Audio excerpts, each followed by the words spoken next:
E aí galera, beleza? Aqui é o Shark, esse é o canal Império Científico e hoje nós teremos mais uma videoaula abordando a introdução à metodologia do ensino da ginástica. Então, roda a vinheta!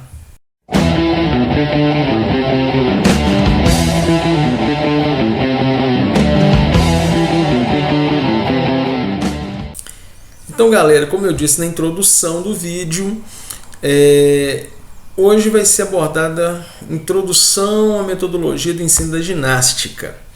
Então, durante o vídeo vão ter alguns termos que eu não aprofundei, porque eles foram mencionados em outros vídeos e outras videoaulas e em vídeos que não sejam relacionados a videoaulas. Então, vou linkar os vídeos que vai aparecer em algum lugar por aqui.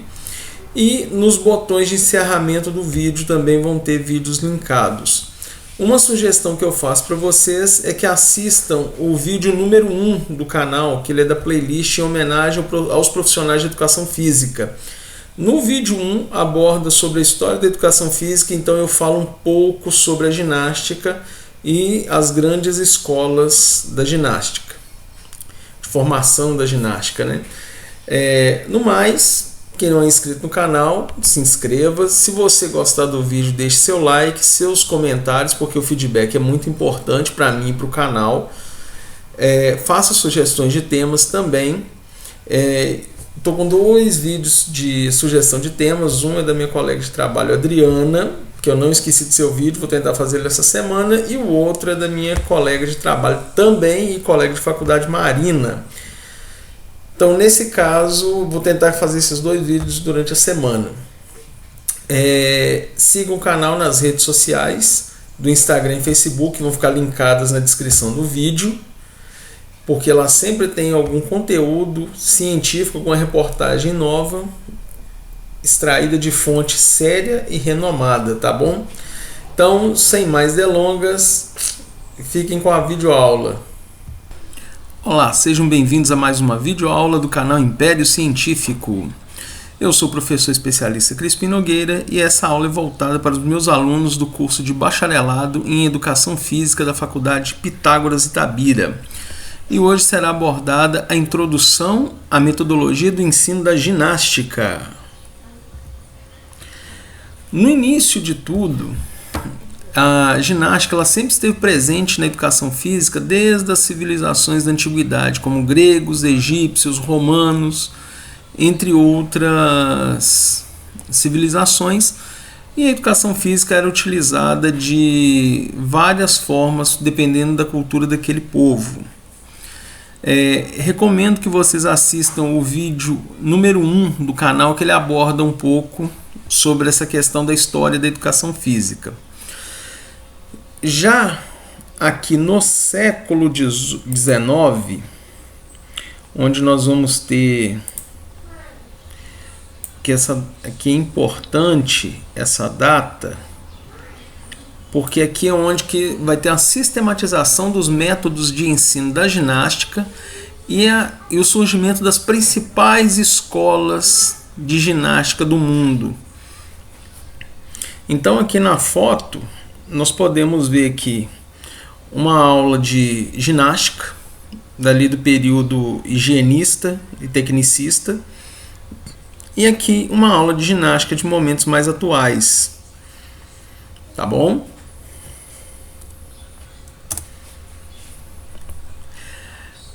A ginástica moderna. A criação da ginástica científica, ela surge realmente a partir do século XIX. Então, a ginástica científica ela procura ter atribuição de novas funções baseando na técnica de produtividade e racionalidade. Então, ou seja, aumentar a eficiência dos movimentos com racionalidade, ou seja, não vou exigir aquilo que o corpo não tem capacidade de executar. A ciência e a ginástica, que é a construção dos saberes provenientes do estudo da medicina, como eu disse na foto anterior, lá o período do higienismo, que era quando os médicos eles pautavam as diretrizes da educação física, que naquele período ali era conhecido mais como ciência do desporto, vinha mais para essa pegada. E um outro pilar da ginástica moderna são as práticas populares. Então, é o uso de movimentos naturais realizados pelos seres humanos no seu cotidiano. Então, eles pegavam, tipo, um movimento de salto, um movimento de giro, de andar, e refinavam esse movimento. Fazia com que esse movimento fosse executado com a maior perfeição possível. Então, esses são os pilares que pautam a ginástica moderna. Então, criação da ginástica científica, ciência e a ginástica, práticas populares. Então, esses são os tópicos que norteiam a ginástica moderna. Aqui ao lado está uma representação de como seria o método científico, que vai desde a observação de um fenômeno à elaboração de uma hipótese que ela pode ser testada, isso que classifica uma hipótese. Vai ser realizada uma pesquisa para fazer os testes nessa hipótese e fazer uma análise de dados e ver se aquela hipótese é comprovada ou não. Então, de maneira geral e bem simples, é assim que funciona o método científico. Agora nós vamos começar a tratar sobre as principais escolas da ginástica, começando pela escola alemã.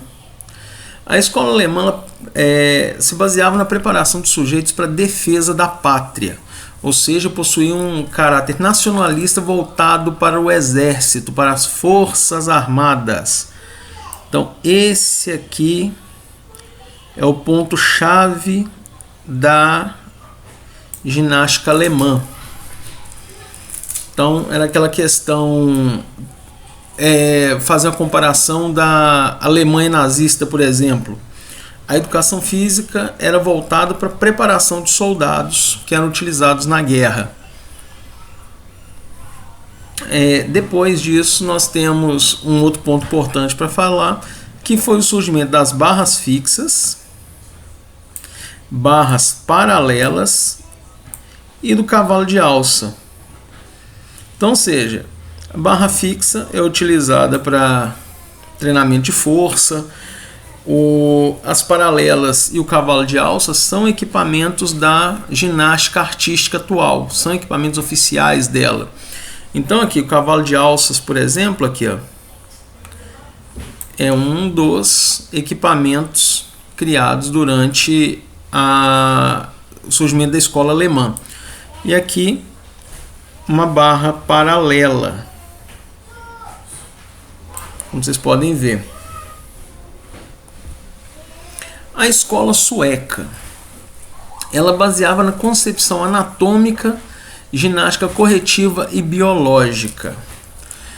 Em resumo, ela era voltada para a saúde corporal. Quanto melhor seu nível de saúde corporal, melhor sua qualidade de vida. Apesar que naquele período ainda não existia o termo qualidade de vida, tudo bem? Ela era dividida em 4 pilares: ginástica pedagógica, que é a forma de como você ensina aquela ginástica e quais são os métodos que você vai utilizar para ensinar. Uma forma militar, que ela também era como se fosse numa parte da ginástica, em comparação com a ginástica da escola alemã, ela tinha um caráter militar, mas ela não era aquele caráter nacionalista, a pátria em cima de tudo. Era para ter apenas uma formação física adequada para aqueles soldados poderem atuar nas forças armadas. Médica, a característica eugenista que eu falei, higienista, desculpa, que eu disse anteriormente, que era quando os médicos pautavam as diretrizes da educação física e das ciências do desporto. E a questão estética, que hoje em dia ela é bem presente na sociedade por causa do corpo perfeito, alimentação saudável, questão de higiene mesmo. Então entravam esse pedaço aqui na parte médica e na parte de estética corporal. E o principal idealizador era Pierre Endeling. E aqui nós podemos ver algumas fotos antigas de uma aula de ginástica da escola sueca. Então aqui era uma aula que não tinha aquela questão voltada para o militarismo mesmo, como a da escola alemã, mas uma questão de beleza de movimento e ergonomia biológica.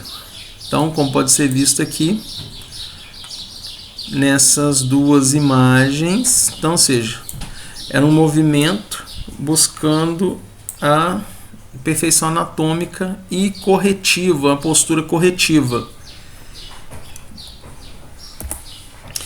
Escola francesa. A escola francesa ela era baseada no método científico. Então, ou seja, eu só vou aplicar na minha escola aquilo que a ciência realmente comprovar.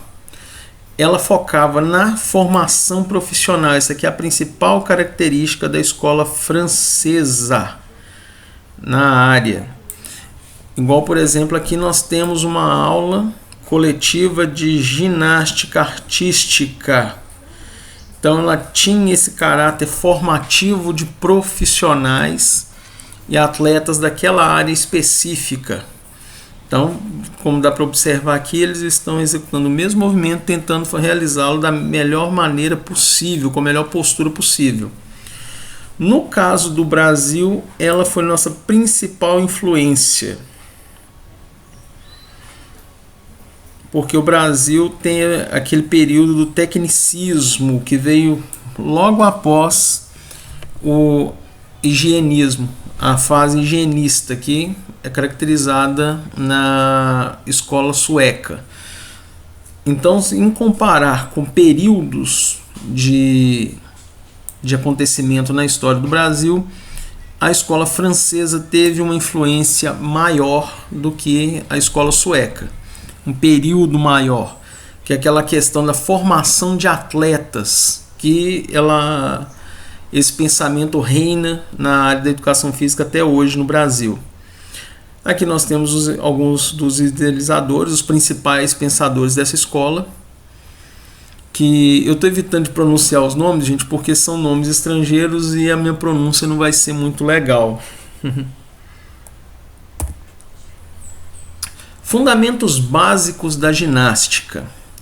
Então, nós temos 3 diretrizes básicas que delimitam a ginástica, que norteiam os seus fundamentos. São as habilidades motoras, planos e eixos, nomenclatura descritiva e técnicas gímicas. Então, essa parte aqui é que vai tratar dos movimentos básicos e planos e eixos.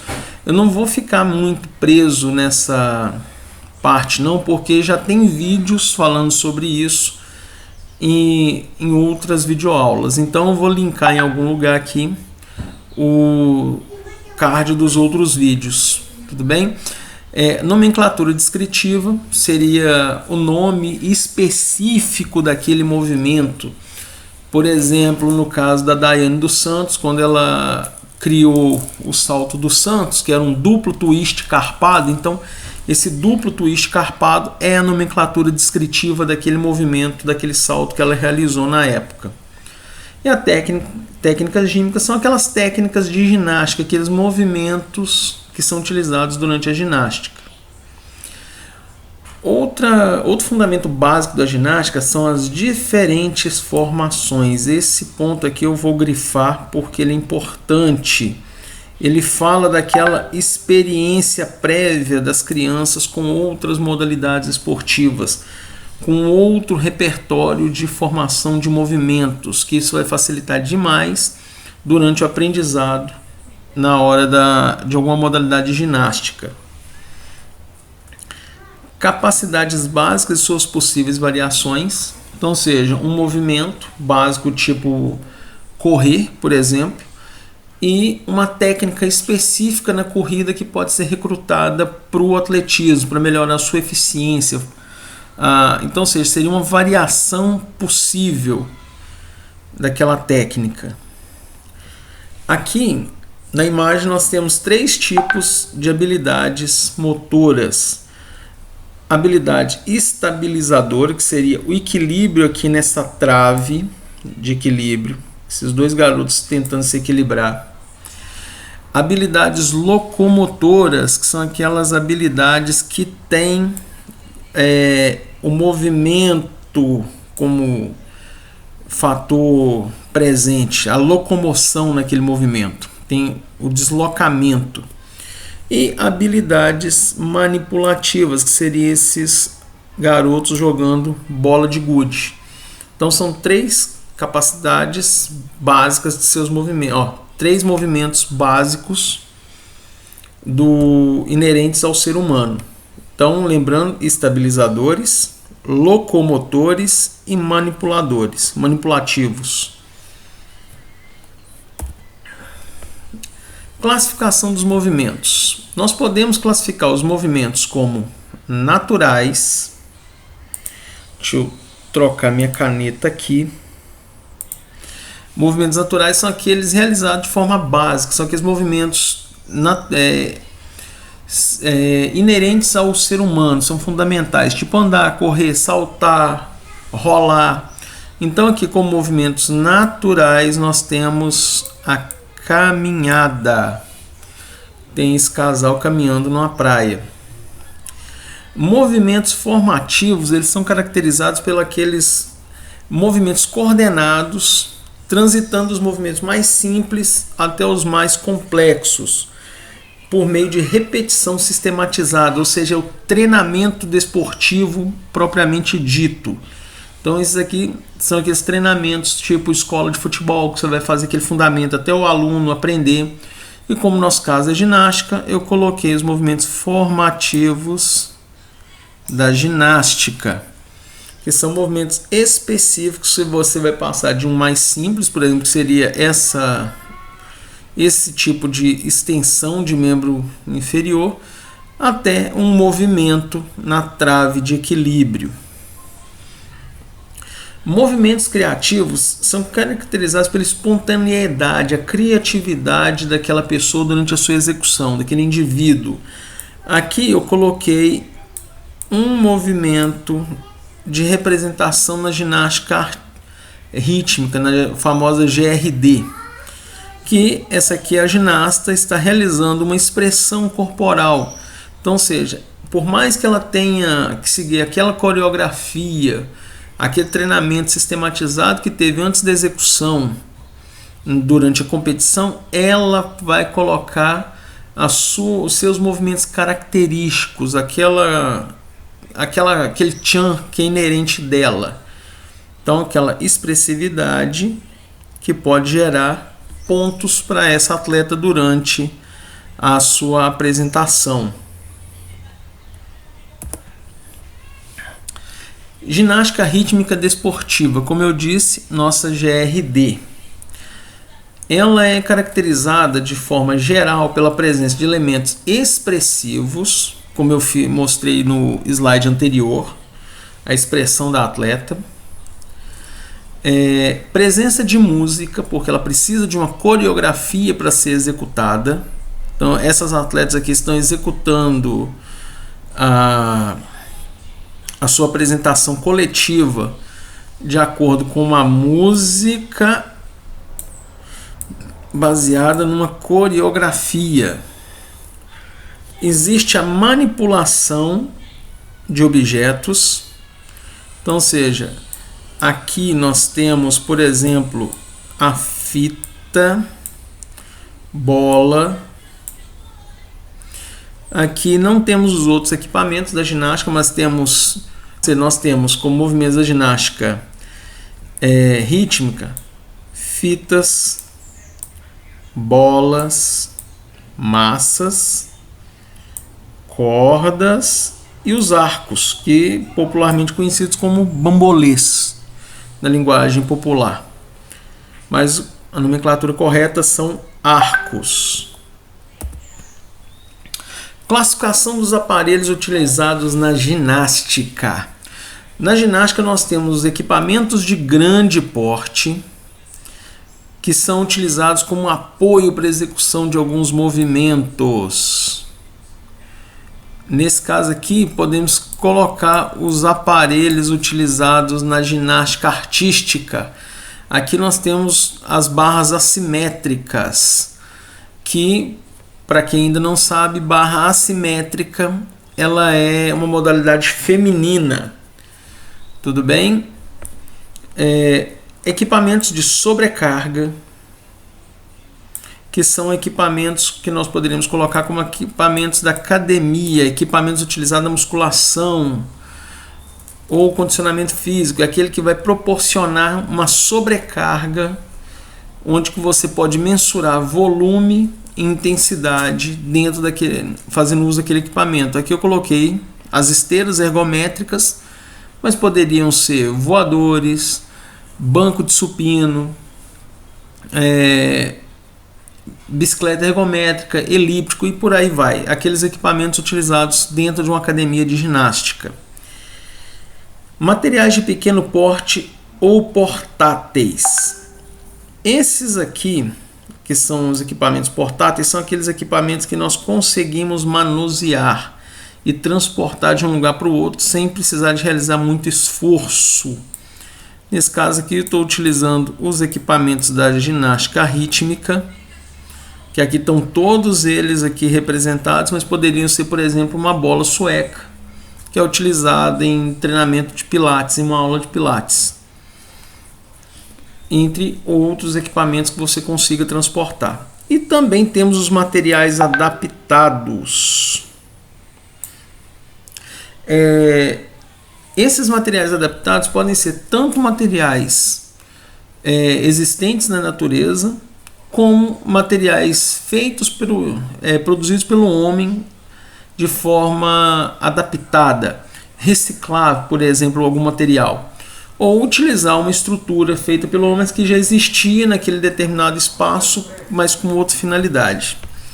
Nesse caso aqui dos materiais adaptados, por exemplo, poderia fazer uma barra fixa num galho de árvore, como também fazer a barra fixa em uma barra de uma quadra de esportes, mas que não seria utilizado para aquela como barra fixa, seria, por exemplo, como o marco de uma porta de entrada na quadra.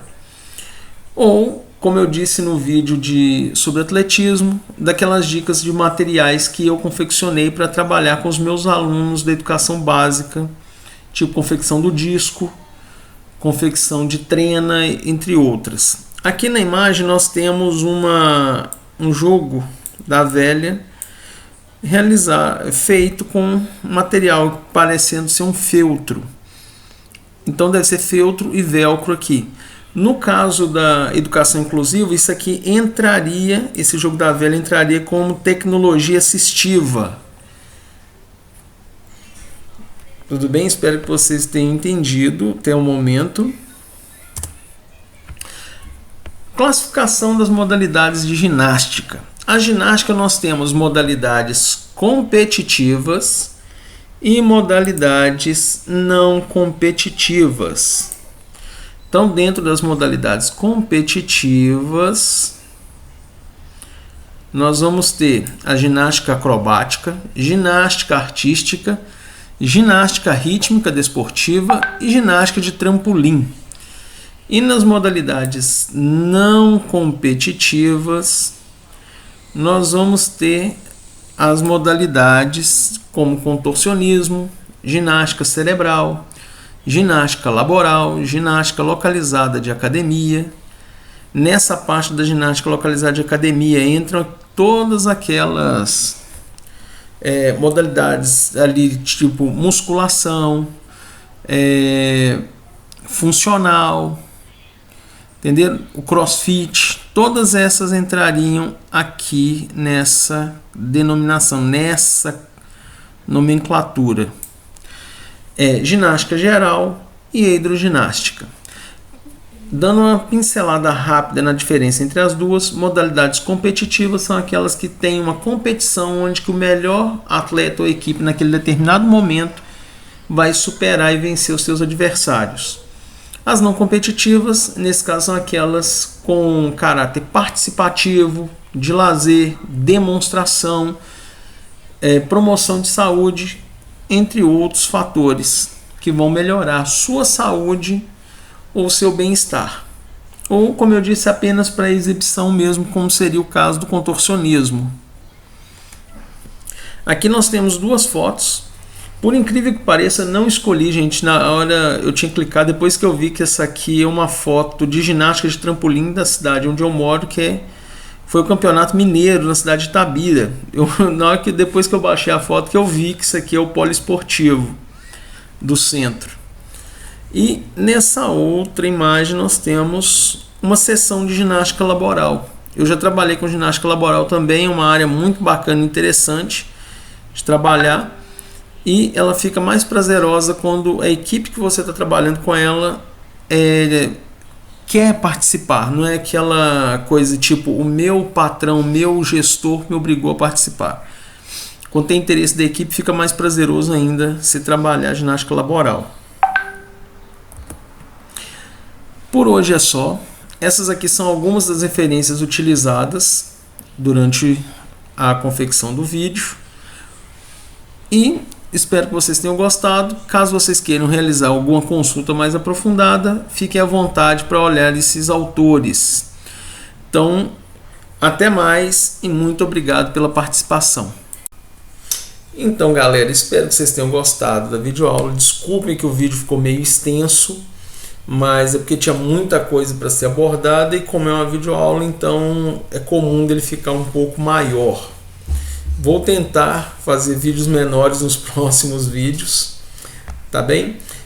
E se vocês quiserem aprofundar nos temas, sigam as referências do vídeo que vão estar na descrição. E assistam os outros vídeos que vão ser linkados durante esse vídeo. No mais, beijo para vocês e até mais!